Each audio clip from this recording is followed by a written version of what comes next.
ఈ రోజు వీడియో వచ్చేసి healthy dry fruits coconut laddu అండి. ఈ రెసిపీ కోసం అయితే పాన్ లోకి ఒక కప్పు నిండుగా తురుముకున్న బెల్లాన్ని యాడ్ చేసుకొని అందులోకి ఒక హాఫ్ కప్ వరకు వాటర్ పోసుకొని బెల్లం మొత్తం కరిగించేసుకోవాలి. ఈ కరిగిన ఈ బెల్లంలోకి ఒక కప్పున్నర వరకు మంచిగా తురుము పెట్టుకున్న కొబ్బరి పొడిని యాడ్ చేసుకోవాలి. ఇదైతే డెసికేటెడ్ కోకోనట్ పౌడర్.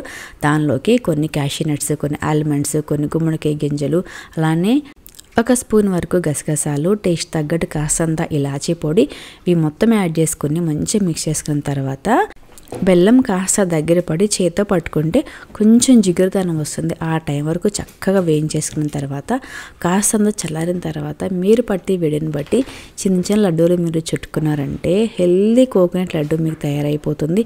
దీనికోసం అయితే ఆయిల్ అక్కర్లేదు, నెయ్యి అక్కర్లేదు, మీరు ఎక్కువ కాస్ట్లీ పెట్టుకొని ఖర్జూరాలు కూడా ఏం అక్కర్లేదండి. సింపుల్గా మీరు ఈ విధంగా ట్రై చేయండి.